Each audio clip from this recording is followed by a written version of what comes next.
Yang pertama, ternyata untuk bisa bahagia, kita harus mampu menghancurkan egoisme dan menganggap diri kita sebagai manusia normal saja. Ini penting menurut saya ya. Menghancurkan egoisme itu yang tadi. Rasa benar, rasa penting, rasa tinggi, rasa hebat. Ini semua ego. Lebih kondusif kita merasa sebagai manusia biasa saja. Iya, saya punya kelebihan, tapi ya ada kekurangannya. Iya, saya ngerti bidang ilmu ini, tapi banyak bidang ilmu yang lain yang saya tidak bisa. Iya, saya ini manusia yang ada hal-hal yang dikagumi orang, tapi sebenarnya banyak juga dalam diri saya hal-hal yang memprihatinkan. Ini namanya hidup sebagai manusia normal saja. Jadilah manusia biasa saja. Ini lebih membahagiakan. Karena kalau kita mengidentifikasi diri kita dengan ego-ego besar tadi, jangan-jangan lelah hidup kita. Karena identifikasi sesuatu itu kan implikasinya kita harus begitu terus. Misalnya teman-teman mengidentifikasi saya ini Pak, santri Pak, saya ini orang soleh loh Pak. Oh itu kan terus abot kan kamu kapanpun harus acting sebagai orang soleh.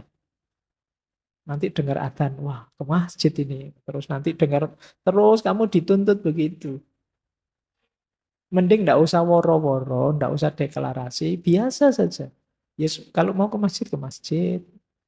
Kalau mau melakukan kebaikan, lakukan saja. Ndak usah dengan memberi label atribut yang memberatkanmu sendiri.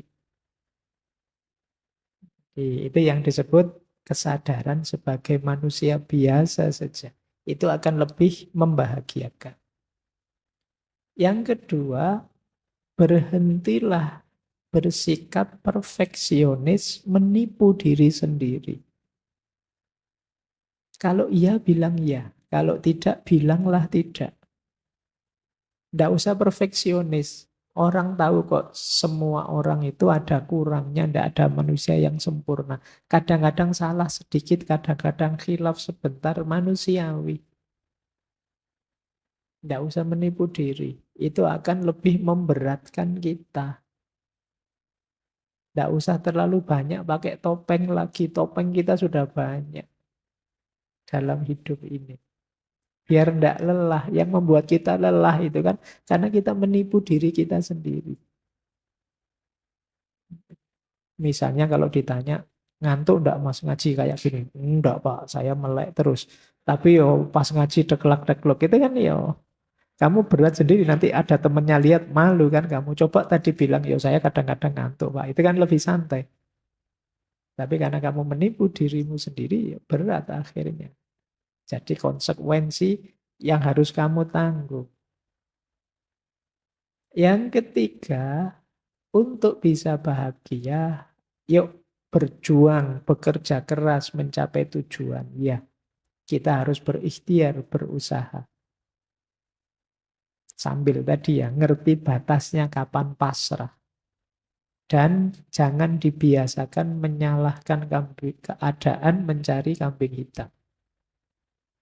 Biasa kok hidup itu ada sukses, ada gagal. Ada lulus, ada tidak lulus biasa. Ya memang rumusnya hidup begitu. Ada senang, ada susah. Wajar itu sudah. Tidak usah cari kambing hitam, tidak usah menyalahkan keadaan. Nanti tambah berat. Wah ini gara-gara temanku ini. Tiap malam ngajak begadang saja. Tidak lulus mata kuliahku.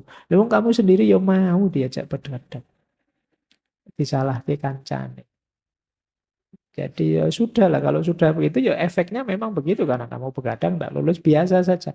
Iya sih Pak, berarti besok saya harus lebih baik lagi kan begitu saja. Tanpa harus rasa bersalah berkepanjangan, merasa berdosa berkepanjangan. Cukup kamu sesali, kamu perbaiki ke depannya biar lebih bagus. Ini hidup yang lebih membahagiakan. Tidak terlalu bertele-tele, apalagi kamu terus menyangkal, denial, nyari-nyari alasan. Saya itu sebenarnya rajin loh Pak, saya tidak tahu saya. kemasukan apa saya semester ini? Ah, nggak usah pakai alasan macam-macam lah. Ya sudahlah, diterima saja. Ya wajar kok orang itu kadang seneng, kadang susah, kadang gagal, kadang sukses. Asal kita bisa menata diri sehingga terus progres tambah baik, itu sudah luar biasa.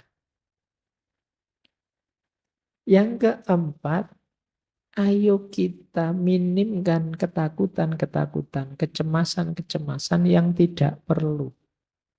Mari kita sadari kadang-kadang kecemasan kita itu tidak beralasan.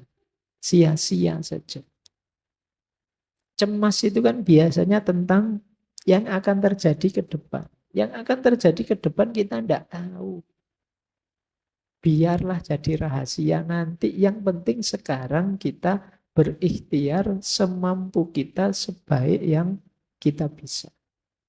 Itu saja sudah. Jadi hilangkan khawatir ini, khawatir itu. Pak, saya besok kira-kira ada jodohnya enggak ya Pak? Saya kok sampai semester gini rasanya enggak ada yang mau sama saya. Sudah usah dipikir itu. Jodoh di tangan Tuhan sudah. Yo kecuali kamu cuek, enggak ngurusi, ya bisa saja nanti lepas Tuhan, lepas tangan.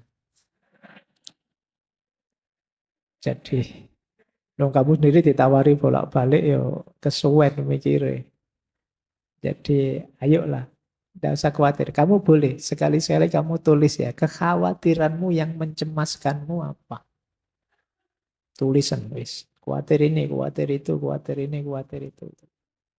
Sekarang mulai banyak, kemarin saya baca orang kena gejala penyakit psikosomatis. Jadi kecemasan di pikiran yang mengefek ke sakit fisik beneran. Nah, mungkin lambung lah, mungkin vertigo lah, mungkin apalah. Namanya psikosomatis. Jadi kalian jangan terlalu banyak overthinking, jangan terlalu banyak mikir yang aneh-aneh, cemas yang tidak perlu. Nanti jadi penyakit. Jadi ternyata tidak selalu sakit fisik berpengaruh ke jiwa. Sebaliknya sakit jiwa bisa juga berpengaruh ke fisik. Kalian kan kalau sedang stres apa gitu kan rasanya tubuhmu ya lemes, nggak bisa diajak apa-apa, nggak bergairah ngapa-ngapain saja. Itu berarti dari psikis ke fisik. Yang itu jumlahnya tambah banyak. Sekarang psikiater, psikolog itu tambah laris hari ini. Banyak yang stres, banyak yang depresi, tingkat sakit jiwa meningkat, tingkat depresi, bahkan tingkat bunuh diri juga tiap tahun meningkat terus.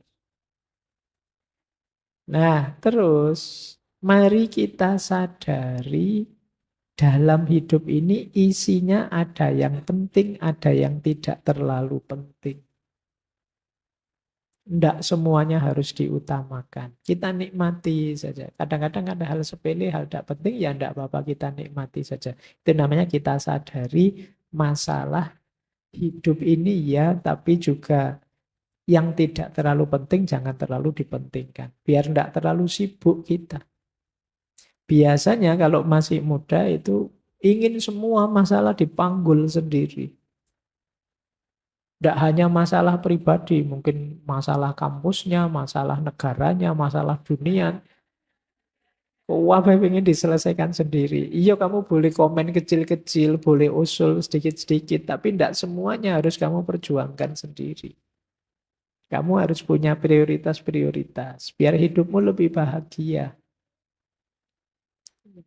Kenapa Mas kok belakangan gelisah? Saya mikir peradaban manusia hari ini itu loh Pak. Ya, kalau sudah ngobrol itu diajak ke angkringan, saya ngangkring yuk Mas tak traktir wis. Daripada kabotan mikir dunia ya. Mikir kuliah saja pontang-panting kamu. Ya nikmati hidupmu. Kamu boleh usul, boleh punya gagasan ini itu. Tapi tidak harus semua masalah kamu panggul sendiri.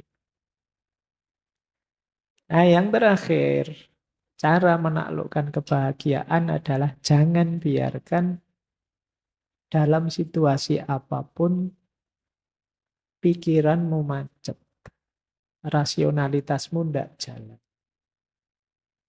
Harus terus hidup akalmu. Jadi ini kuncinya manusia dan kemanusiaan itu kan akalnya yang hidup.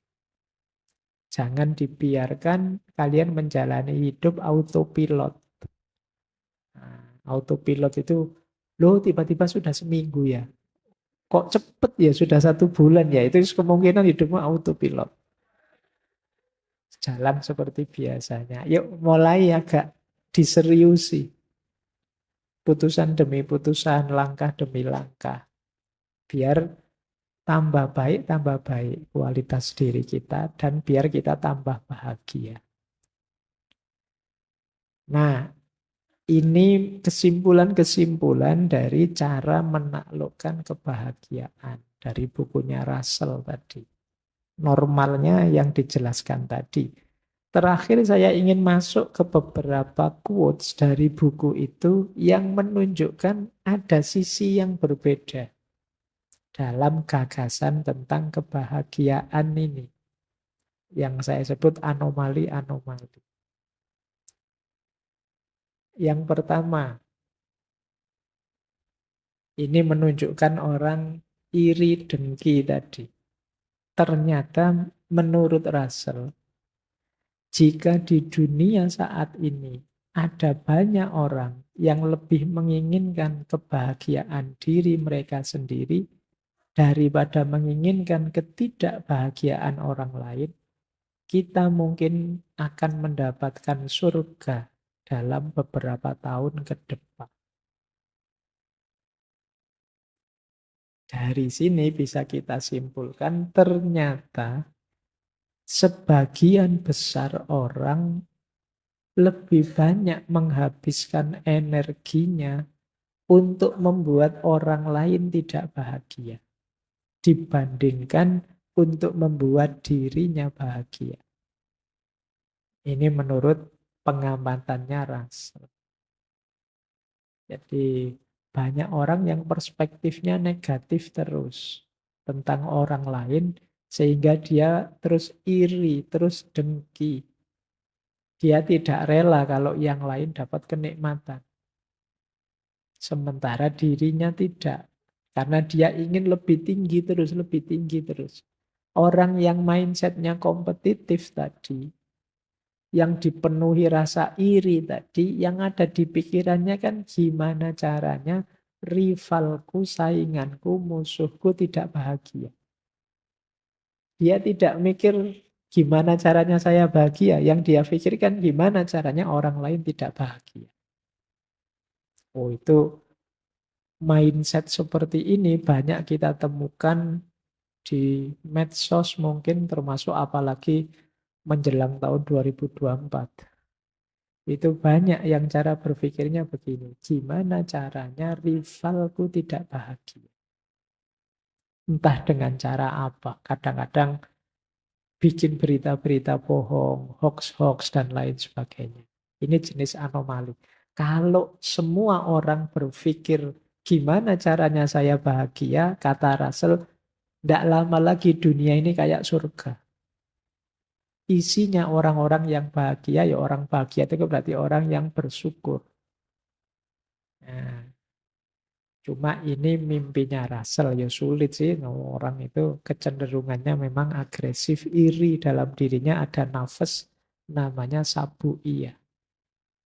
Ingin selalu menyerang dan menjatuhkan yang lain. Baik, anomali pertama ini. Coba kalian renungi ya, semoga yang hadir malam hari ini tidak ada yang di sini. Tidak ada yang mikirnya hanya jatuhnya yang kalian benci. Dalam bidang apapun. Kalian ingin maju boleh, tapi semoga tidak dengan cara menginjak dan menjatuhkan yang lain. Kalian ingin menang baik-baik saja, tidak apa-apa, hebat. Tapi tidak dengan cara merusak dan menghancurkan yang lain. Hebatlah dan menanglah bila perlu dengan mendukung dan menaikkan yang lain. Anomali pertama ini tentang kebahagiaan. Anomali kedua, ini lanjutannya. Menurut cermatannya Russell lagi, beberapa orang hanya bisa bahagia dengan membenci orang lain, bangsa lain, atau kepercayaan lain. Ini kalimatnya Russell ya. Semoga kita juga tidak di sini. Jadi kayak tadi, Pak memang bahagia saya itu ya kalau membenci orang, atau membenci kepercayaan lain, atau membenci bangsa lain. Ya ini tentu saja bukan kebahagiaan. Ini kalau bahasa Jawa jenis angkara murka yang seperti ini. Isinya kebencian saja. Jalur bahagia itu jalur cinta, jalur kasih sayang dan semangat tadi, bukan jalur kebencian.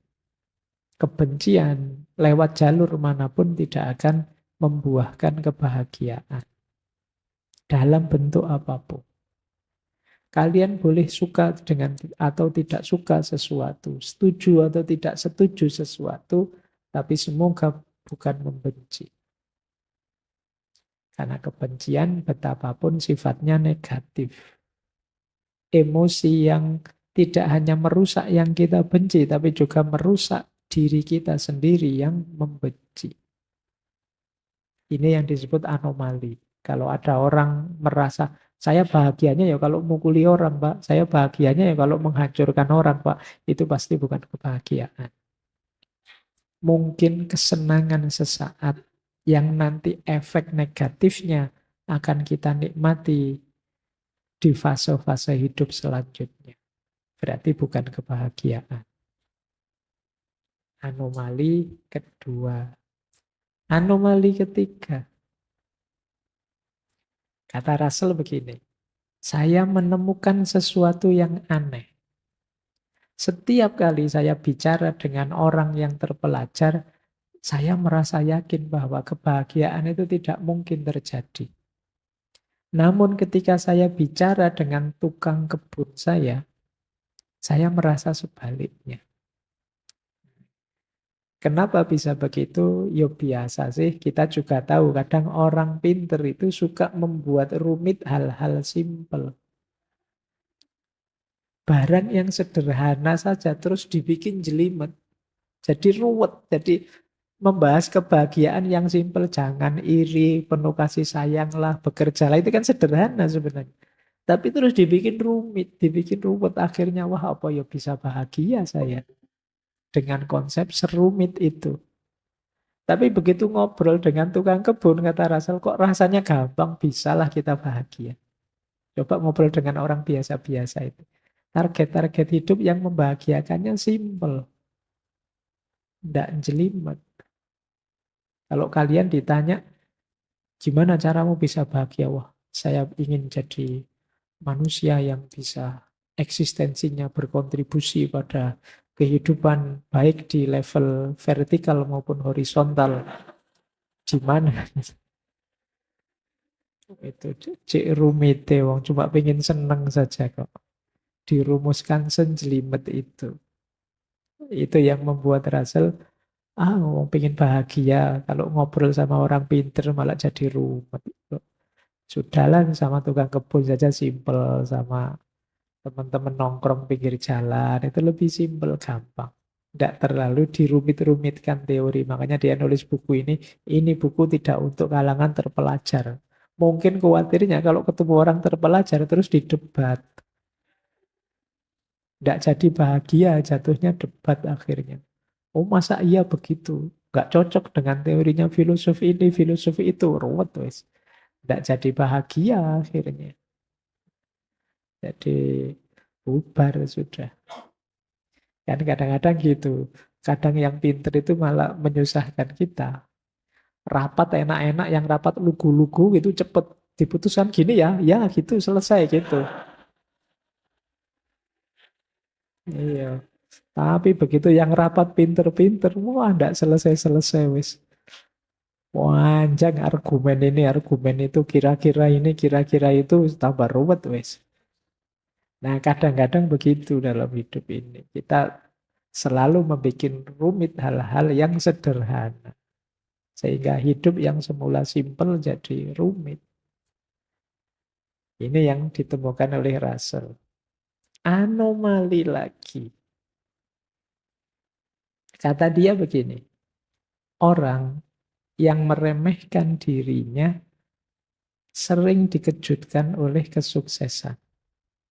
Sedangkan orang yang melebih-lebihkan dirinya sendiri sering dikejutkan oleh kegagalan.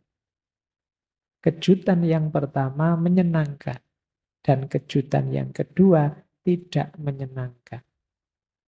Oleh karena itu, adalah bijaksana untuk tidak terlalu sombong, namun juga jangan terlalu rendah diri dalam berusaha mencari kebahagiaan. Kan banyak orang itu yang, siapalah saya Pak, saya itu manusia biasa kok Pak. Yo ada kemampuan dikit-dikit, tapi yo enggak sehebat orang-orang itu. Ini kadang-kadang orang yang seperti ini, ketika sukses itu kan kaget dia. Alhamdulillah ternyata Allah Maha Penyayang ini, saya dapat sukses yang luar biasa. Kagetnya kaget senang. Tapi kalau kita terbiasa sombong, saya hebat Pak, saya lebih dari semua teman saya yang lain. Ya itu kan begitu gagal, ya kejutannya kejutan pahit. Jadi oleh karena itu apa kata Rasul? Ya sudahlah, tidak usah terlalu merendahkan diri atau menyombongkan diri, biar tidak gampang terkejut. Biasa saja, nikmati saja apapun yang kita alami. Jangan melebih-lebihkan, juga jangan mengurang-urangkan.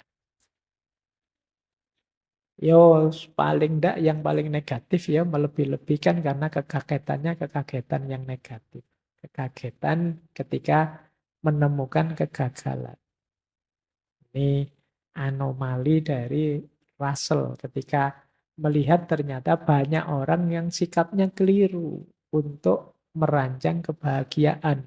Ada yang terlalu meremehkan dirinya sendiri, ada yang terlalu membesar-besarkan dirinya sendiri. Dua-duanya tidak positif karena potensial terkejut. Meskipun terkejut yang pertama enak, terkejut karena sukses. Terkejut yang kedua pahit, karena terkejut karena gagal. Baik, saya kira itu ya, teman-teman. Itu materi dari Russell tentang cara menaklukkan kebahagiaan. Persis seperti yang dikatakan Russell, ini tidak rumit. Tidak perlu mengernyitkan dahi membahas rumit-rumit. Di masyarakat biasanya yang berjalan untuk meraih kebahagiaan ya rumus-rumus tadi. Tinggal bagaimana pentingnya kita menghidupkannya dalam keseharian kita.